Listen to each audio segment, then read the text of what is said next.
afternoon, everybody. I hope you're all alive and well. On my side, the power is just gone on again, so hopefully you will see me in a lighter tone of light at this point in time. I'm welcoming Renita Rambujan this afternoon. Renita is the executive training and education from Bidvest Facilities Management. I've invited her to take the topic on mental health in the workplace. Earlier this month, on the 10th of October, it was actually World Mental Health Day. And we thought it well to do a discussion on mental health, but specifically in the workplace, as this was and still is a very, very challenging year for everybody, but specifically for us in FM, because we've got to more or less keep everybody else in our buildings happy and going strong. I thought it well to also do a session on mental health for facility managers in our environment and making sure that our colleagues are okay and they are being taken care of in terms of their own well-being. So, Renita, thank you so much for your time this afternoon. I know that you are a very busy person. I know that, and therefore, I really do appreciate your time and effort, and also your commitment towards your employees. It's always lovely to be able to work with an HR that understands and keep their employees and students committed and motivated for the training. It's never easy. So thank you so much for your time. Welcome to all of the learners that is in the session this afternoon. I hope that you're going to enjoy the session with us. And if I can just ask, please just keep your microphones muted up until the end of the session. Renita's got about 40 minutes to discuss and share her thoughts with us on this particular topic, of which she is an expert. And then thereafter, we will open the floor for some questions. So thank you so much, Renita, and it's over to you. And we look forward to your presentation. Perfect, Sanette. Thank you so much for affording me the opportunity, to present the topic to the students. There are some familiar faces, names on our audience today, so it's also good, and welcome everybody. I think like Sanette rightfully made mention, facility management. One is always, in the heart of operations. I'm sure there are colleagues on the session who are from different portfolios. But yeah, when we speak about facility management, it's more like a hard service. And there might not be time for one to speak about what's happening, with themselves, and especially now in the times that we're living in COVID. For the past 18 months. So mental health is also a very, very big topic. And with me being an HR professional, there's so much that one can talk, and 30 to 40 minutes might not be apt enough. But the way that I've built a presentation is to guide and equip everybody on the session, and to also facilitate a way where somebody can, within their organizations, speak to somebody. And it's also not prevalent in the sense that everything is honed onto the workplace. I think information that's going to be shared is something that you and I can also and always apply to our personal lives, be it with a friend, a family member, a neighbor, somebody within our community. So I think that's the beauty when we talk about mental health. So context given within the workplace, but not necessarily ring-fenced. So I am now going to just turn off my camera just for the area of bandwidth and for ease of presentation. But I just wanted you guys to place a name with a face for some of my colleagues who have not personally met me, as well as the other colleagues that are from other companies who have joined us as well. So I'm now going to turn off my camera, and once we're done with the presentation, yeah, I can always turn back the camera on again.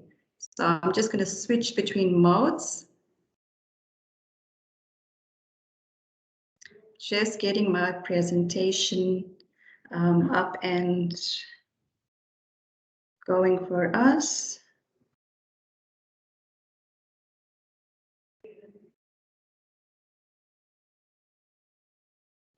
We can see your screen. Thank you, thank you, thank you. So yeah, mental health in the workplace. So the topics that we are going to cover in the next hour is around mental health, the context on World Mental Health Day. As Sanet duly made mention to us, the World Health Mental Day is on the 10th of October each year. And I think it's like also quite a significant day that's set aside. Usually if one would think around October, I think the first thing that comes to mind is around Breast Cancer Awareness Month, which is also equally an important event in the calendar. And, also given the context of, people that are chronically diagnosed with breast cancer or any other cancer, that can also have a ripple effect on one's mindset, on one's mental health. So yeah, it's quite good that we chose to speak on mental health today. Then it's also just going into a little more discussion in terms of mental health in the workplace. There's a little toolkit that's provided and some support numbers that can aid and assist. I am uncertain on the rest of the guests that's on the platform of what you have at y'all's workplace.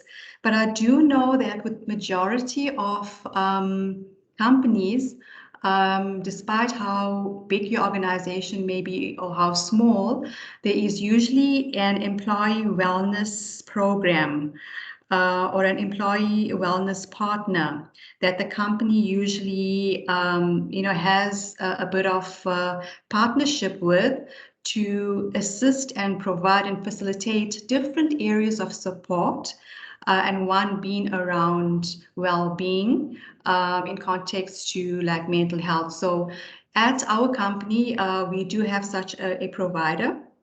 And I would also hope with other companies, they've got that support system in place in conjunction with their HR managers, or perhaps there might be a process where certain referrals go to line management and then sent through to wellness partners for further assistance. Not that I'm abdicating on behalf of our wellness partner, but usually what tends to happen is there is, sound confidential counseling that goes on from an employee side to a designated occupational therapist or a counselor or a psychologist.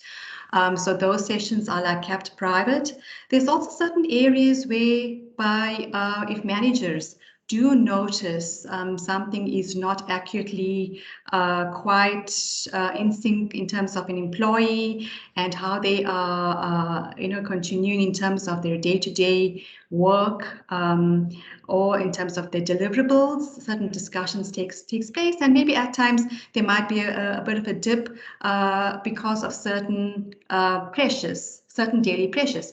But if there is a continuous trend in terms of where Mr. Manager sees Mr. Employee is not doing too good, then there's also a process called an employee referral process, where Mr. Manager will then refer that employee to the wellness partner, and then everything is confidential. Nothing in terms of the session, the details behind that is shared with anybody else, with the exception of that employee. There might be a high-level report that will go to the land manager, but the details behind that is kept confidential. So that's just in terms of like giving some insight through to our guests and invitees, just in terms of how a wellness program works.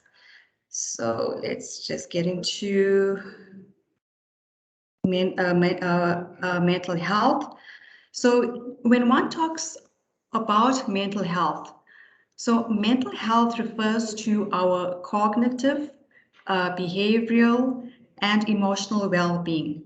It's all about how we as people think, feel, and behave. So people sometimes use the term mental health to mean the absence of a mental disorder. Then I'm sure we also get a whole lot of people who can manage a lot and balance out a lot. But if you see this little diagram, it says it's easy to always want to show up for everyone else, but it is really important to show up for yourself as well.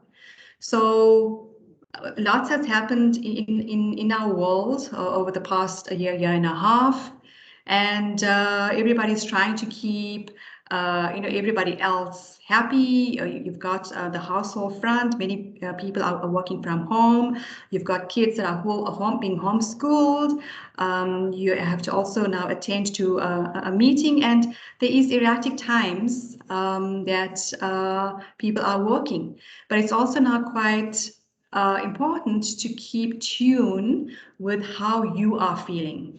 So I thought this was a little quite apt, and just to bring this in, that with everything that's happening around us, for us to also, just check in to see, how is Renita doing today, as an example. But like I said, on the flip side, we do get people who are also, while everything else is happening in life, are accurately aware that, hey, I just need to take a 5-minute break, or let me just take a walk in terms of the garden and just water this plant, and just have some coffee, or have just this few minutes me time. Those little areas tend to be something, it's not going to make a difference. But if we tend to have those scheduled breaks in the day, that 5 and 10 minute breaks, does also give us more power, more focus, in terms of continuing with the rest of the day as well. What causes mental illness? So there's like multiple factors, and this is just a few examples. So like, the scope of the mind, the brain, there is still lots that's being learned on a daily basis. But some of the factors that can contribute to mental health issues relate to biology, in terms of external factors, psychological trauma, perhaps an early loss of a parent, and neglect are some of the few examples. So that's just in terms of giving us some context. Then again, some of the common signs of mental illness. So when we speak about these, I know like everybody is now faced with some area that pressure is built. There's perhaps a new client implementation, there's deliverables. We're also winding up towards the end of the year, so it's the running of projects. There's lots happening.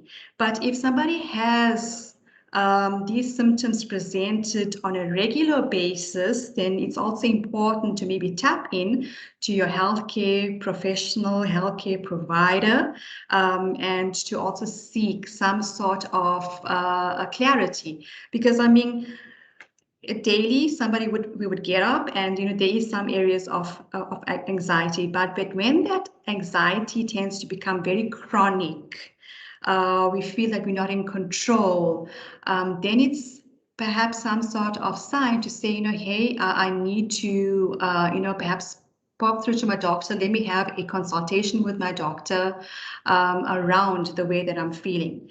And especially now with load shedding being back and from stage 2 to us moving to a stage 4 tends to like disrupt life.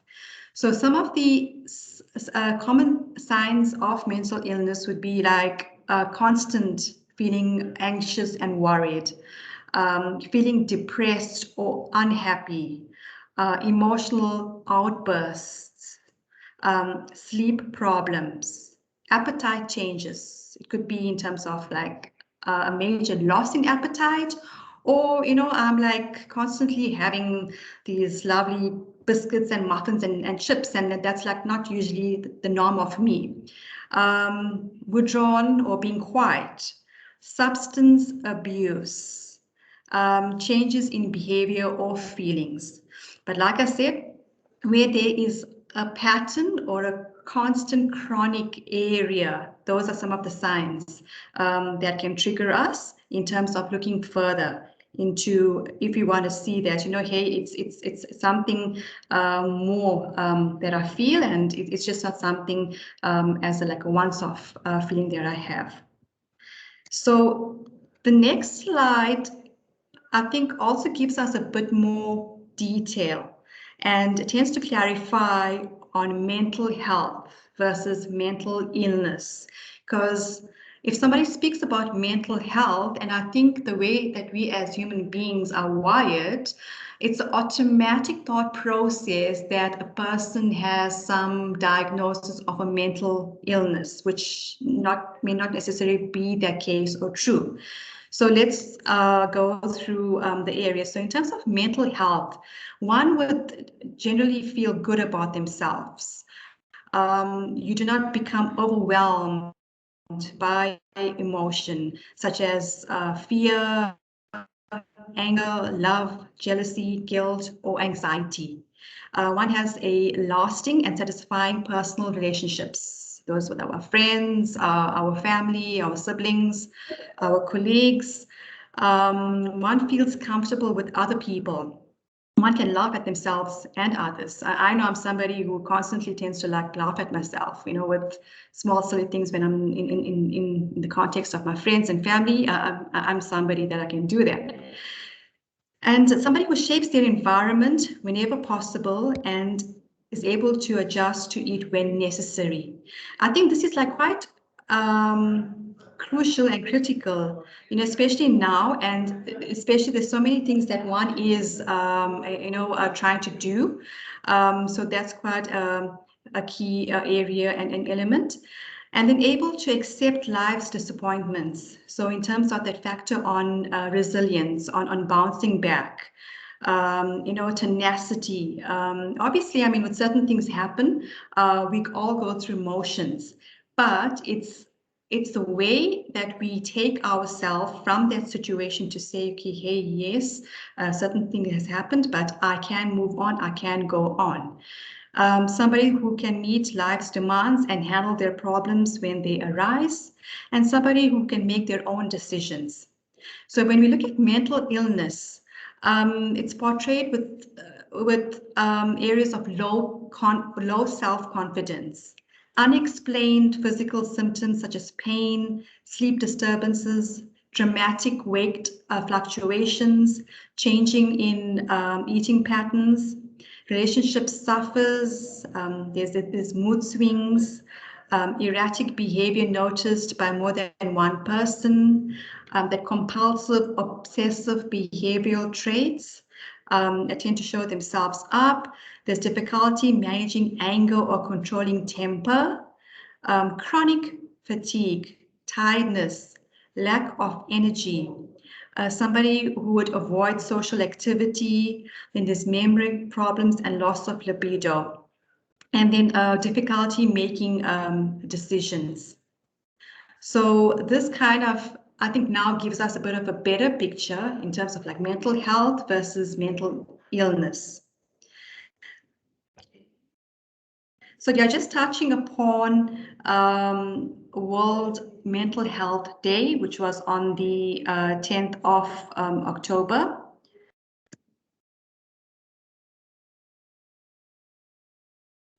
So I think on this particular slide, I think it's quite applicable to life in general. So like I made mention on the onset, we're talking about mental health in the workplace.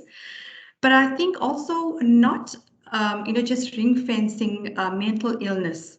I think any ailment, be it something, a physical ailment, or be it something mentally inclined, or somebody is just going through a rough patch.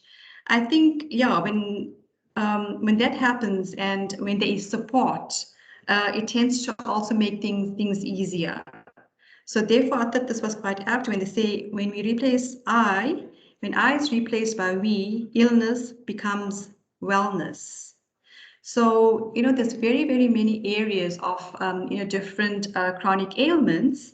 And I think life tends to become easier with the person, who's going through something, and a group supporting them, or a person supporting them is the problem is like more halved when it's like shared. So I think the same thing is also quite apt in terms of like mental illness.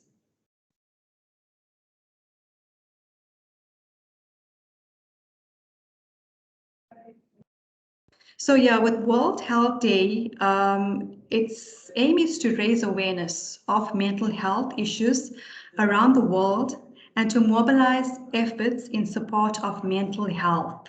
So you'll note it's not talking on mental illness, but more on mental health. And mental health is one of the most neglected areas of public health. And around about 1 billion people are living with mental disorders worldwide. 3 million people die every year from harmful use of alcohol, and one person dies every 40 seconds by suicide. Social stigma, discrimination, and human rights abuses of people with mental health conditions further precipitates the situation of mental health disorders. The World Forum for Mental Health, President Ingrid Daniels has announced the theme for World Mental Health Day for 2021, which is mental health in an unequal world.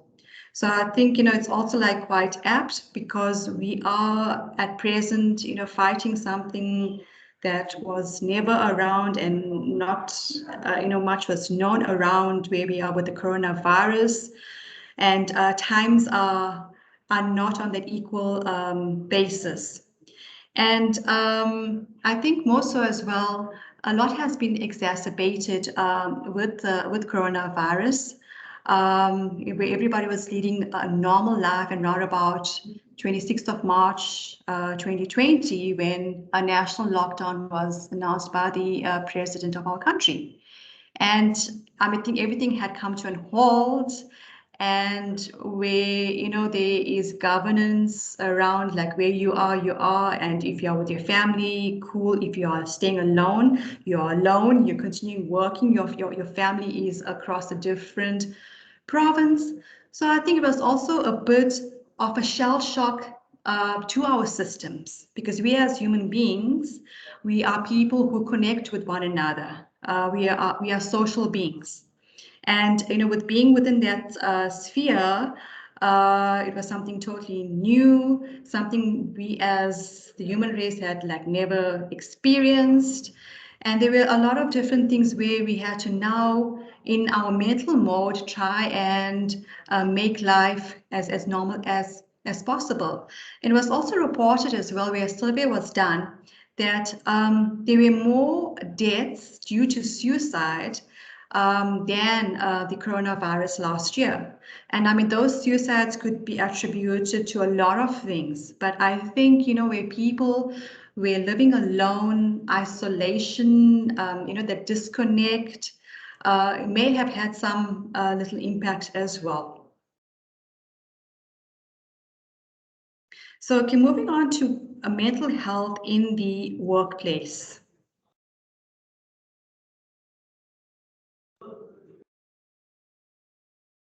So yeah, so mental health, has been an issue and has been of concern for some time.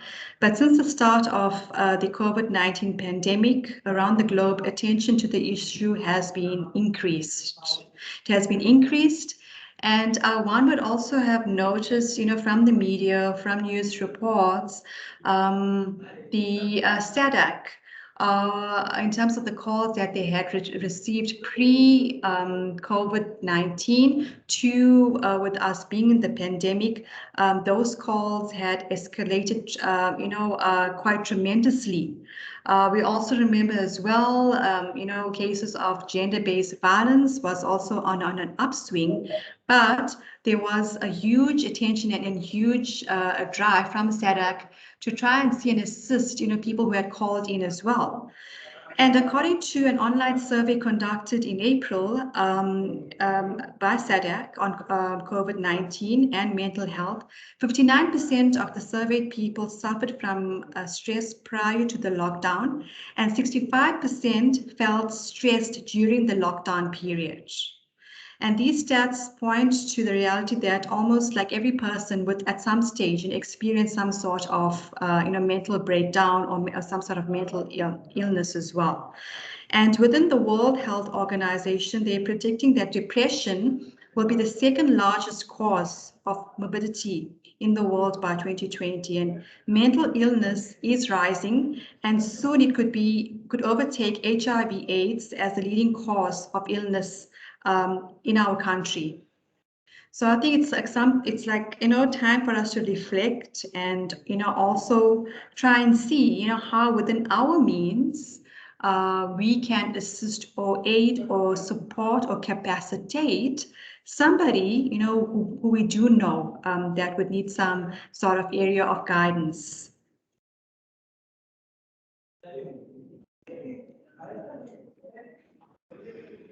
So mental health issues in general are still poorly understood and often surrounded by prejudice, ignorance, and fear. And like they say that what you don't know, and if you don't know about something, you cannot be accurately aware and you cannot manage it.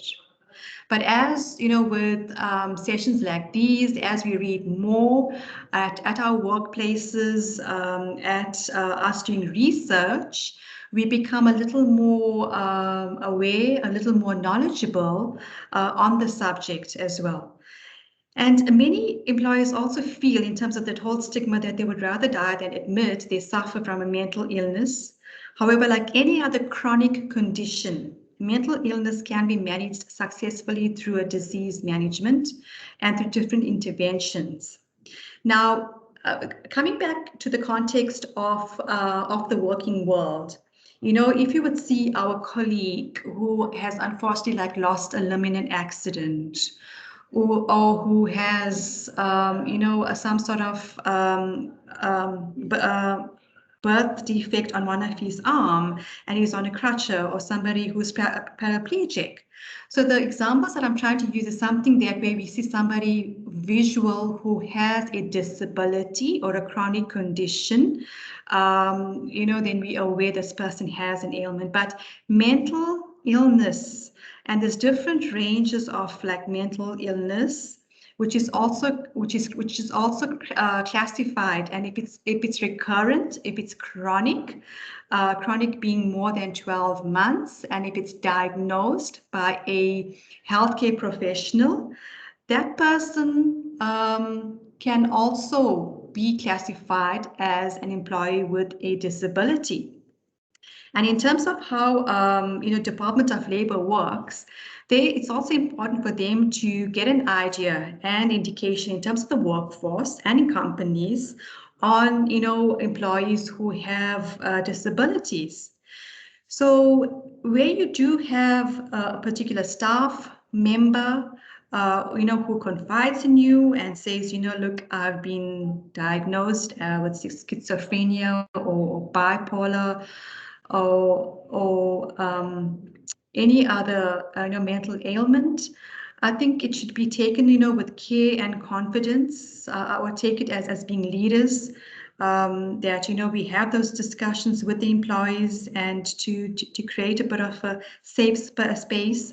And obviously now, if I, as Renita, go to my manager and say, I have been, diagnosed with a chronic major depression, as an example. With what I'm saying needs to be backed up, by my psychiatrist. And where I would get my psychiatrist confirming that Renita is in fact, being treated by Dr. So-and-so, and she is diagnosed with major depression and on medication, etc. Then what tends to happen is then I would complete an EA2 form, which is a declaration and disclosure of my disability. My name, surname is entered on the document, my race, my gender, the nature of my illness, and I then sign.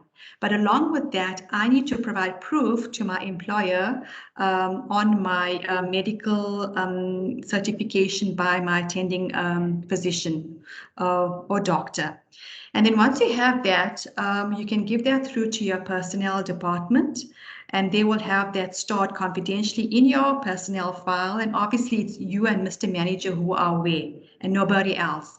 And confidentiality is very, very key. When somebody diagnosed with any ailment which is chronic, care should be taken to keep things in strictest of confidence. It's a sensitive area. It also takes a lot for a person to come out and say, I've been diagnosed with X, Y, and Z's. And I think upon that as well, there isn't any flip side. And then we also demystify that whole stigma, around somebody suffering with a mental ailment. And the pro factor is that life can continue, in terms of the norm. A person might be on medication, for a particular period or for an indefinite period, but that's also like managed by them and their doctor. Life continues as per normal. Within a certain area, there might be areas of reasonably accommodating that person, but like it says, accommodating within reasonable parameters. And again, nothing stops, in terms of development from a training and development perspectiveness for that particular person, to be developed further. So it's important for employers, to take care with somebody with any chronic ailment as well. So that's also just providing some information on the back end, for information to everybody as well. And then, like many companies have also established specific programs to manage depression, bipolar disorders, post-traumatic stress disorders, substance abuse amongst employees, and medical scheme beneficiaries.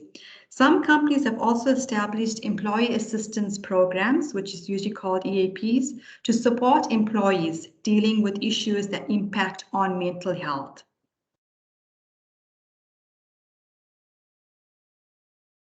So we move on now in terms of some of the risk indicators in the workplace.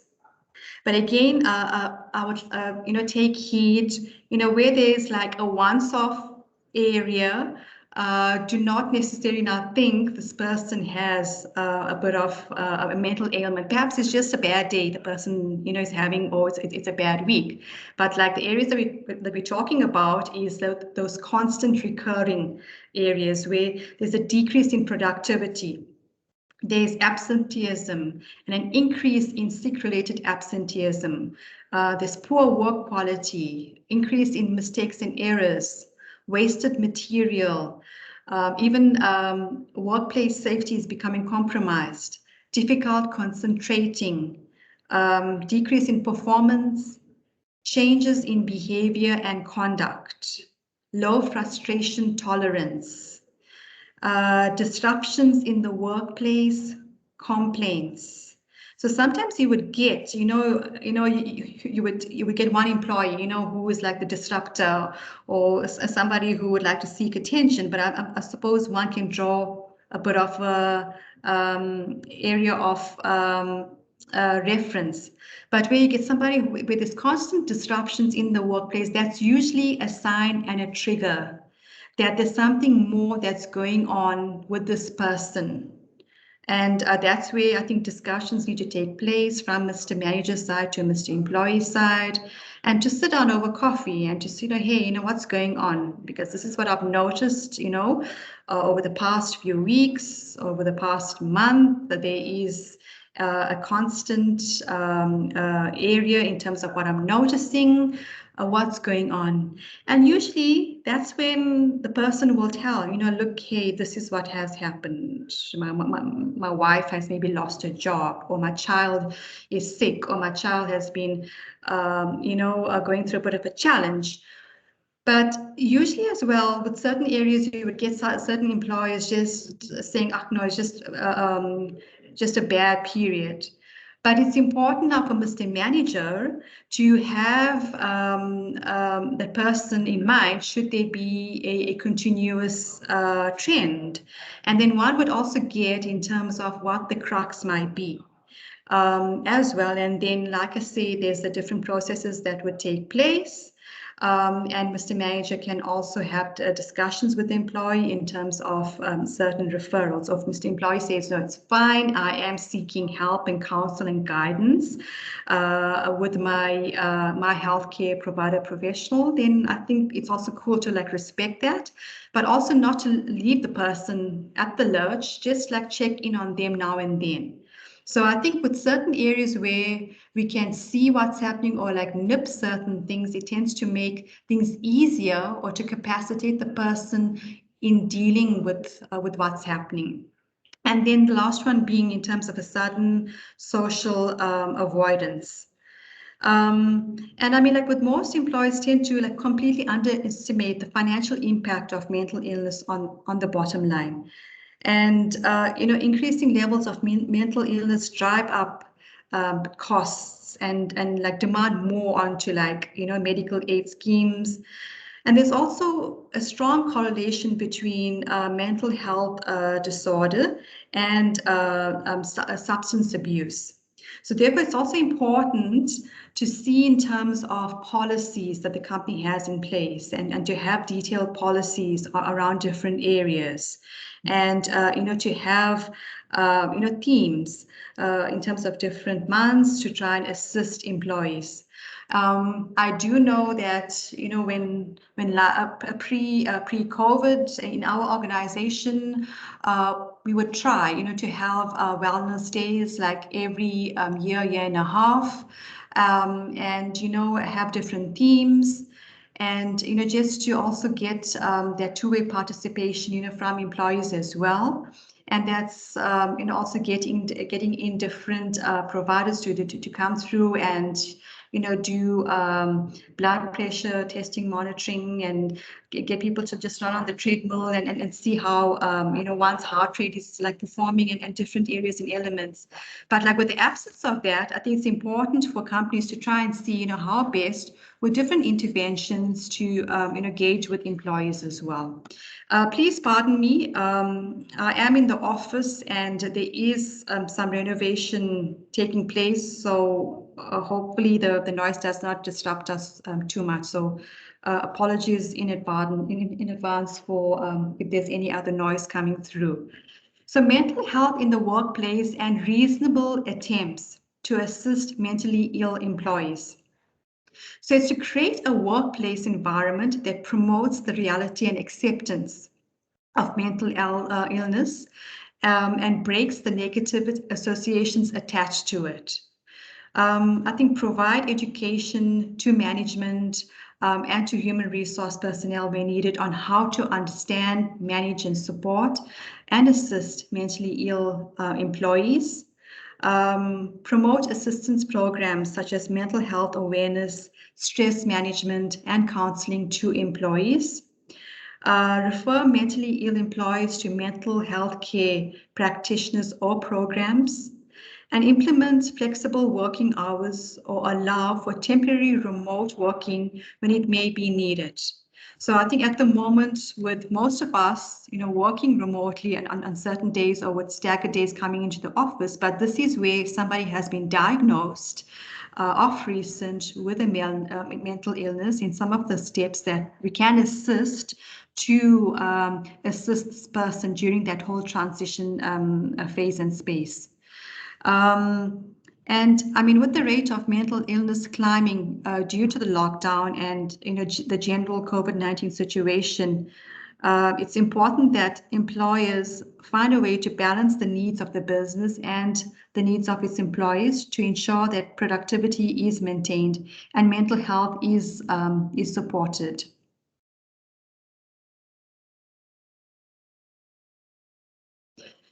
So, do you feel that your work influences your mental health negatively, and what you can do about it? So, I think the core is to determine the crux of the problem. In this way, you can plan on a strategy around the problem and to try and find a solution. Start by example, keeping a journal of your feelings and highlight the tasks and interactions that cause negative emotions. And I think this is also one of the underrated things we as people do because time is a problem. But I think by putting pen to paper and writing the way that I've felt or unpacking the Thursday, once you're done with work, and it also kind of you can also tend to get answers for certain areas, or it also provides an area to say, okay, fine, how and where can I improve in certain areas? So it's journaling as much as it may not be for us all, but at some point, even if you want onto a small sticky note, just do shorthand, that would work as well. Evaluate how you feel regarding your work. Are you losing interest in your work? And is your productivity declining? Do you dread going to work? Do you feel anxious? Do you avoid social activities and communication with others? Do your personal relationships with your family and friends suffer? And is your conversation with yourself negative? Is there something specific, that can be changed around the way that you're feeling, or in terms of what's causing these feelings? Or perhaps there might be something underlying in terms of one's health condition that is influencing one's mental health. The next step might be in terms of changing perspective about your work and your career. Any work involves things that will leave you vulnerable.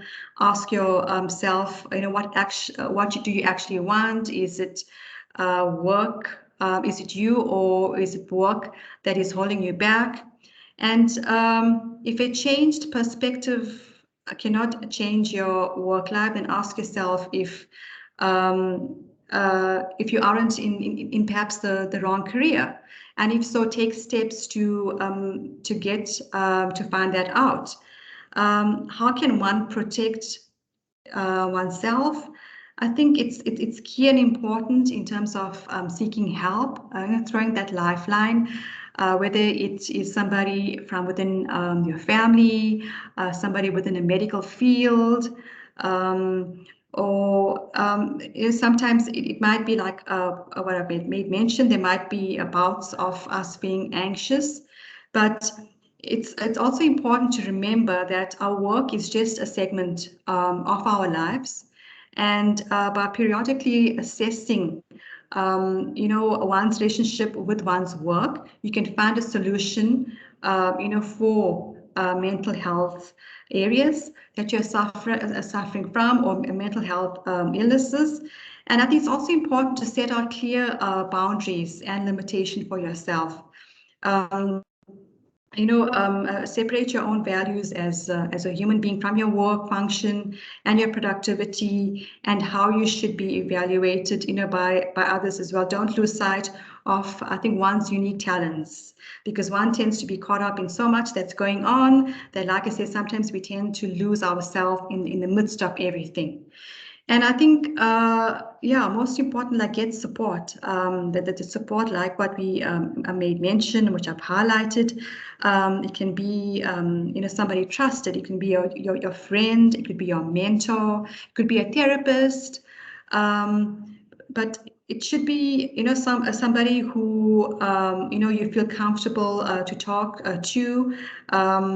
It should create a place where you will have no fear of negative consequences, and where you'll be empowered. Make use of support programs in your workplace or any other community support programs. Also chat with senior management, whoever you feel comfortable with. And then again, I mean, you've also got your human resources department, your human resources manager practitioner to also chat with. So I think that the core and crux being is, to chat to somebody who you feel comfortable with. But it's also important at some point, if Mr. Manager does not know what's going on, he or she will have to be brought into the picture. So that's also quite important to note. Because again, at the end of the day, we are all reporting to line management, and they need to be kept abreast. Should there be something majorly that's not right or on in terms of our mental health, or something that's going on in our life as well. And moving on to the next slide. So I think, this is like quite important for us to, I think, constantly to reset, to readjust and refocus. And I suppose we can do this as many times as possible. So it says, in terms of how to reset after prolonged stress. Like stress is like part and parcel, a parcel of our lives. Which also tends to affect our mental health or exacerbate a condition that we have. Box breathing is a breathing technique where it involves slow breathing, and one counts to 4, but it's more taking in the oxygen right down into our diaphragm in terms of that 4-second, and also breathing out. So it's like it's a slow breathing technique. This technique has been found to also help and assist in terms of stress relieving. Meditation, or if you could call it maybe me time, or that 5-minute power nap, or just locking yourself somewhere for a few minutes.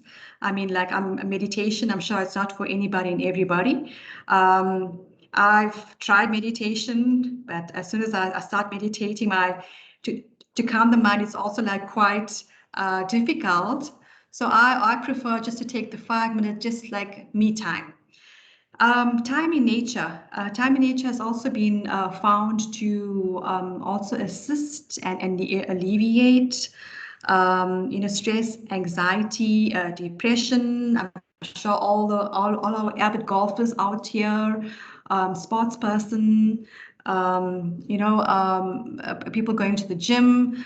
When we are out and we get moving, it also assists and it creates those good endorphins. And it's also proven fact that exercising, or even we say get moving, walking, has also been able to alleviate stress and to alleviate depression. So I think now we into spring, summer, we can get a bit more active, or just maybe do a bit of a garden route, get the garden spruced.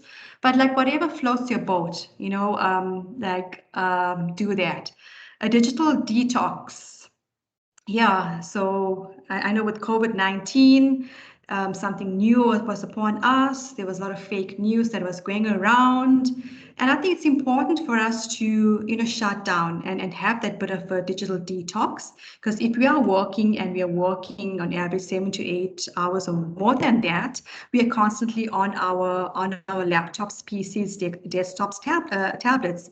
So it's important to have that digital detox. They do say as well, in the morning when one gets up, to have a routine of meditation or me time. Then one should follow through with a bit of a basic exercise routine, then plan your day ahead, have coffee, and then one should maybe check your WhatsApp or your Instagram or your Twitter.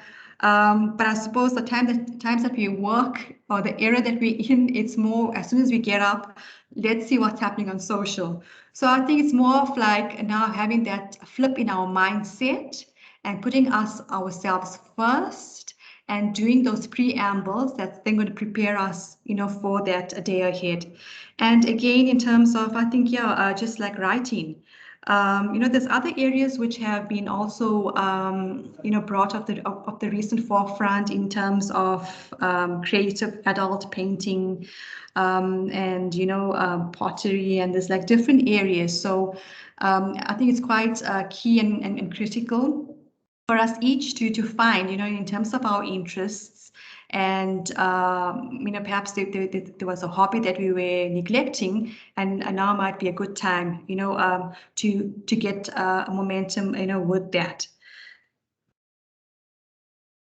So just in terms of a toolkit, some quick tips and tools for assisting people with mental health risks is to don't minimize their pain, avoid making comparisons.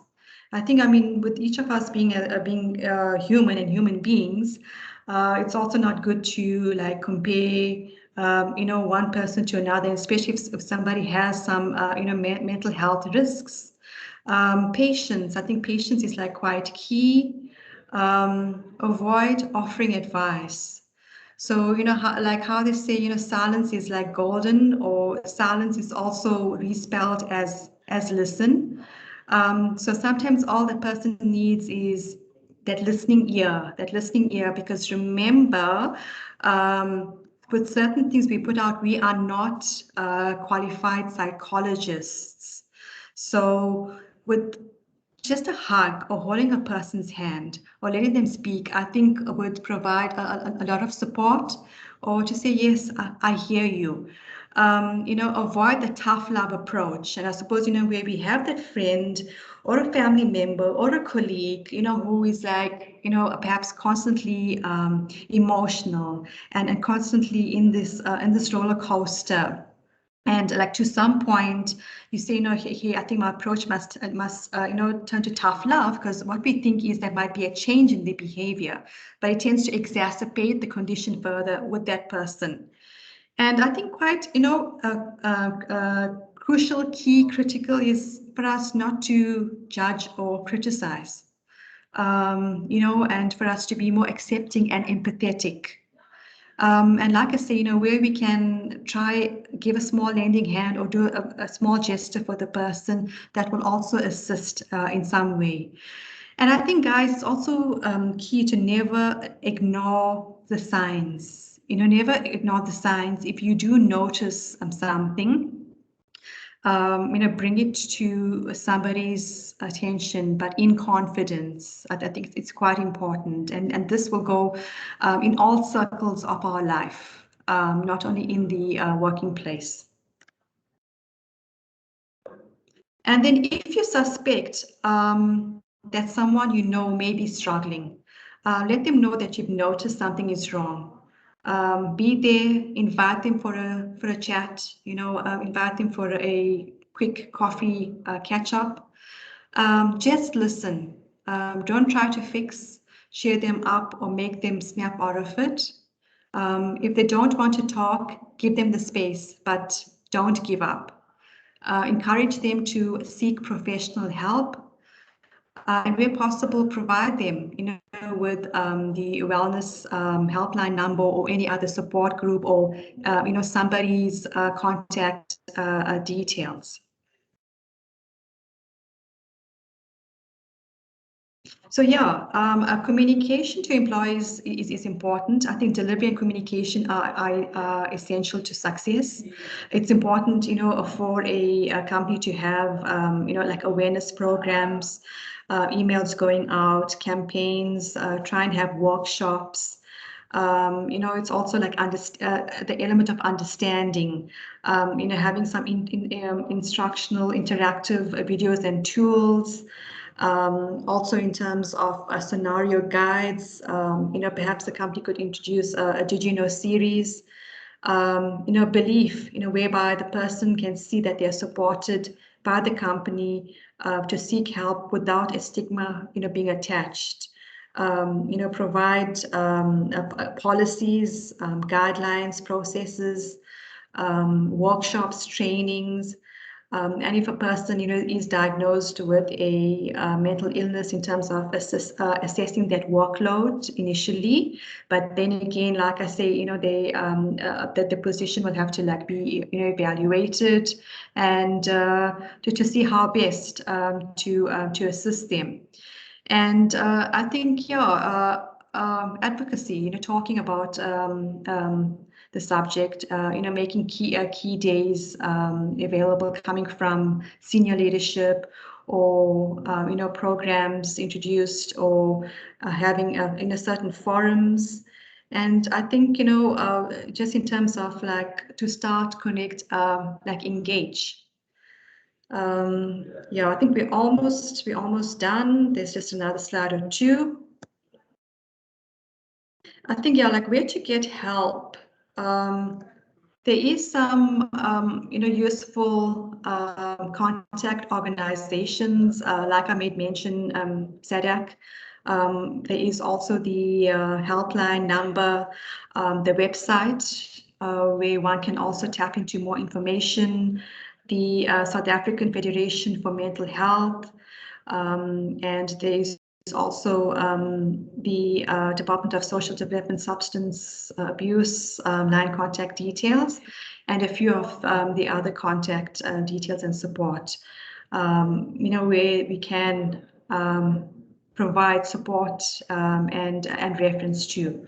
Over and above the employee wellness programs that your company may have in hand as well.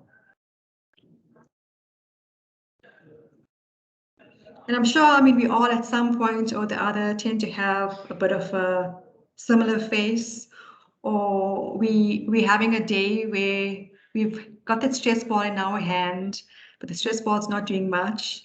And, we tend to get this feeling that, let me just take a go at this person.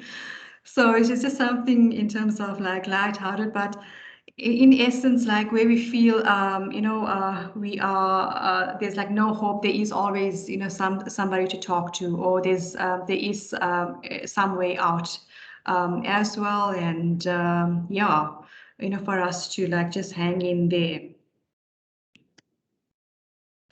Yeah, thank you. Thank you, everybody. I think now it's question and answer.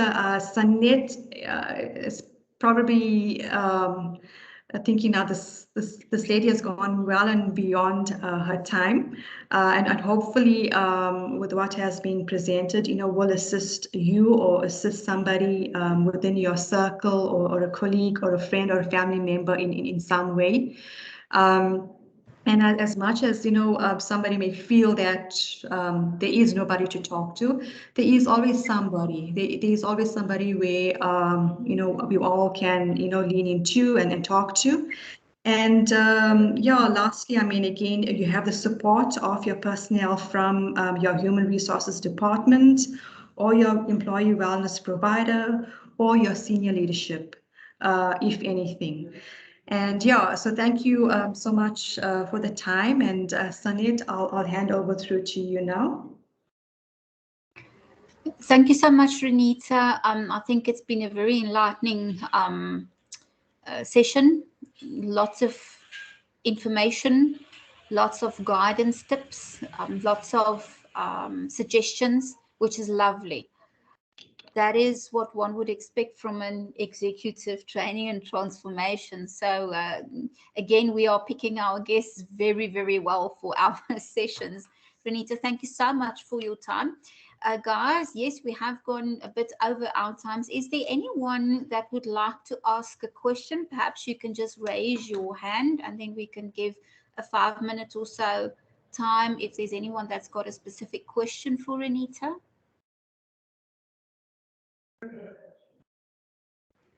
Anyone?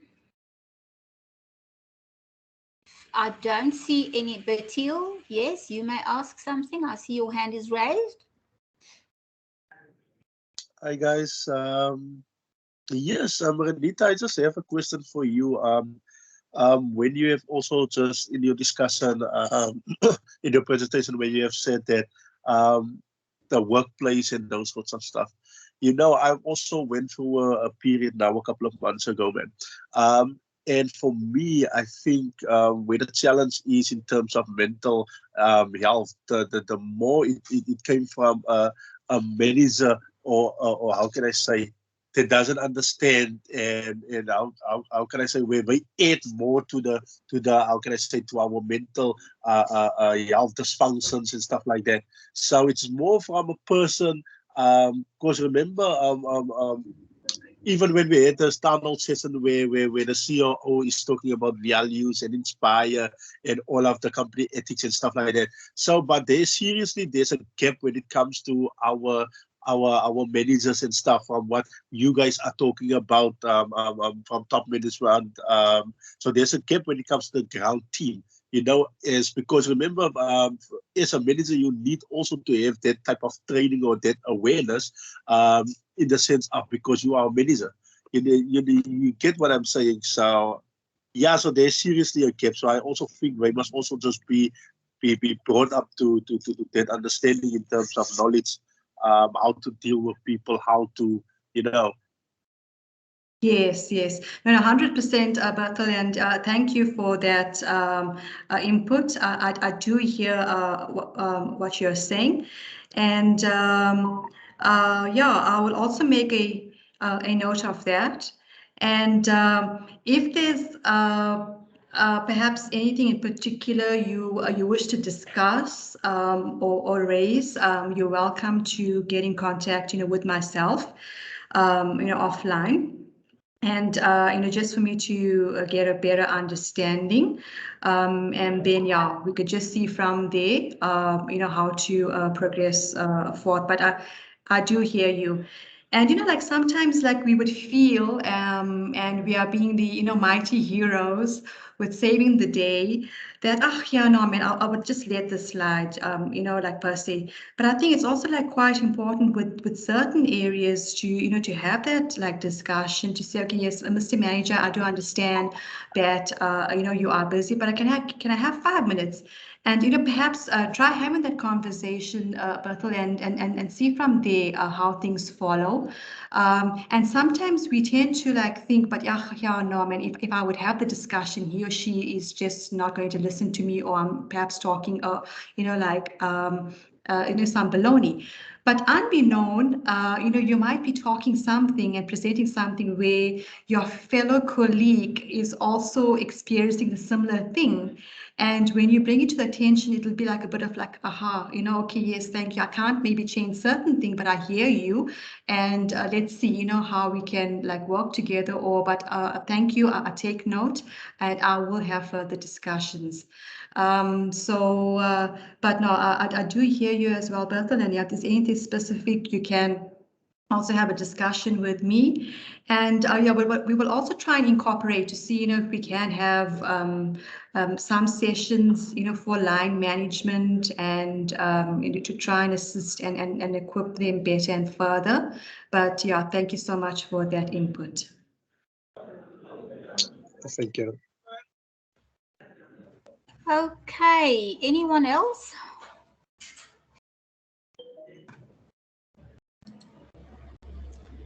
Okay, ladies, gents, I think that's more or less what we've got time for this afternoon. Renita, thank you again so much for your time and your effort. We really do appreciate the time and effort. It was very informative. Thank you so much for your time. Guys, I hope you enjoyed it. And until next time, we will meet on this platform again. You must have a great afternoon. And also remember never to underestimate the importance of me in your organization. Take good care of yourself and do take good care of your mind. Thank you. Until next time, see you. Thank you, Thanks, Renita. Renita.